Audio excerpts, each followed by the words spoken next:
I'm Frances Michaels. I'm a horticulturalist and a permaculturalist, and we've been running this business for about 28 years. We started down at Crystal Waters, where we lived for a very long time, and it comes just out of our interest and passion for home food growing and for organic gardening and for permaculture. We found when we moved to Queensland 30 years ago that a lot of what people were growing and were challenged by is they were trying to grow very southern vegetables and finding they failed up here. It didn't matter whether it was a cucumber, a tomato or a broccoli.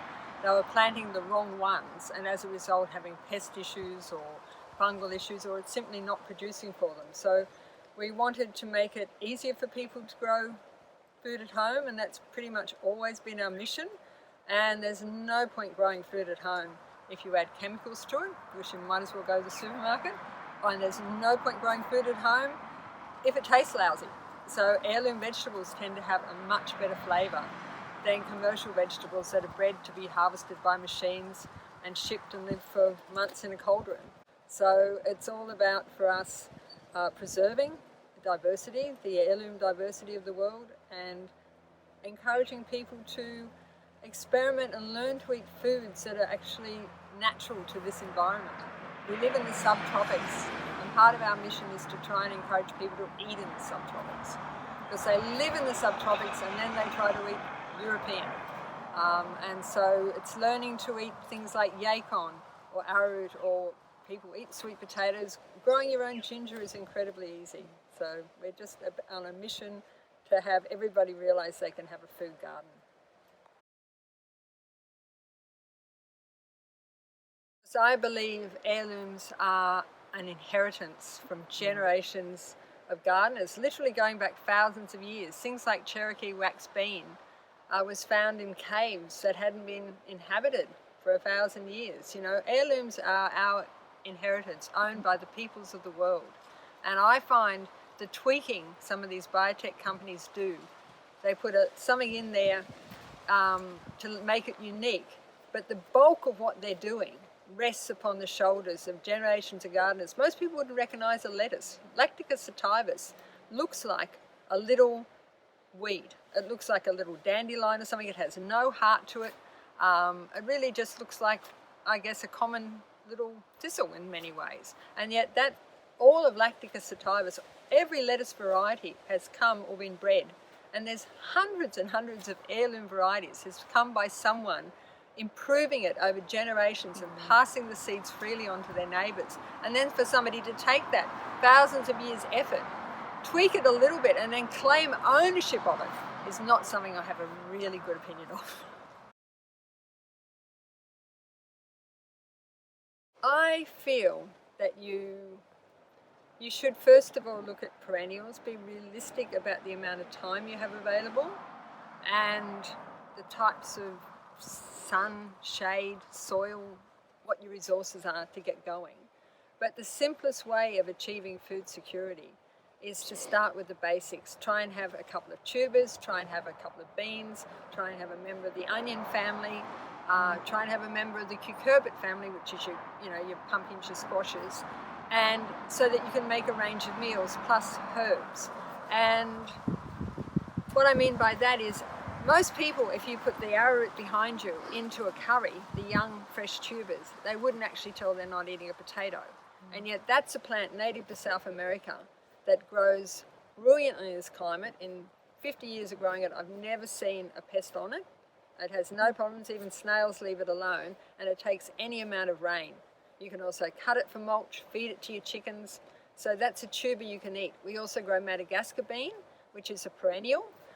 You'll get 3 to 5 years out of a big trellis covered with Madagascar bean, and that gives you a dry bean, very easy to dry, very pest resistant in our climate, and that gives you a protein.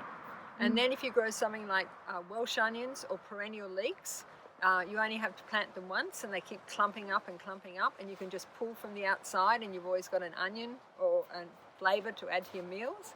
And then something like a cucurbit. The perennial cucurbits are less common, but there still are ways of incorporating, well, one decent pumpkin crop and you have pumpkins for a whole year, but you need a bit of space to do that. So pumpkins are a little bit more difficult, but I still encourage people to grow the hardier things. A lot of times people just go to the supermarket or somewhere like Bunnings and buy zucchini, and it'll turn out to be an F1 hybrid, something like black zucchini, incredibly prone to fungal issues in the subtropics, and they'd be so much better off growing an heirloom like Costa Romanesque that is much more resistant to mildew and has a far better flavour. So sometimes they try and grow the Lebanese cucumber, which comes down in a screaming heap as soon as the humidity builds in spring, whereas they could grow something like a Suyo Long or a giant Russian, which is hardy to our climate. So sometimes it's just about choosing the right variety, and they'll get a much better result from their garden. But there are mainstays you can have. If you have the space, asparagus, strangely enough, is considered a gourmet plant and is actually one of the hardiest pest-resistant plants you'll ever find. And it crops over a very long period in Queensland.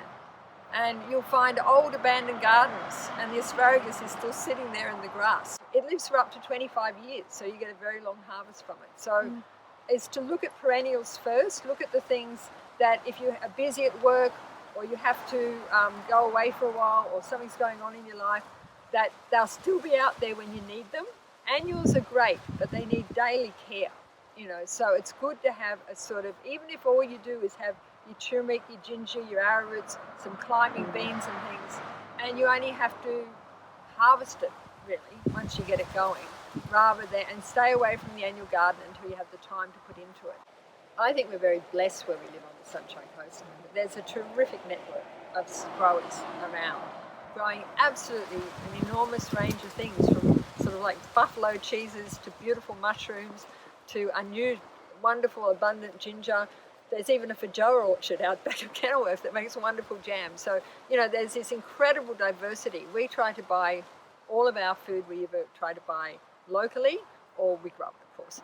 And we have that lovely thing where we have buy veggies from people we sell seed to. It's a lovely relationship, and there's just this wonderful abundance of food on the Sunshine Coast, so not to take advantage of it. And if you want to have local food, you have to support local food. And I'm a great believer, I think all permaculturists is what Bill used to call the power of the purse, and that is where you spend your money is what they will keep making. So if you choose to spend your money on something you don't want to see in the world, or you think ultimately becomes rubbish, and I don't care whether it's a toy for a kid, a type of food, clothing, from probably made in some terrible sweatshop. Where you spend your money determines the fate of the world.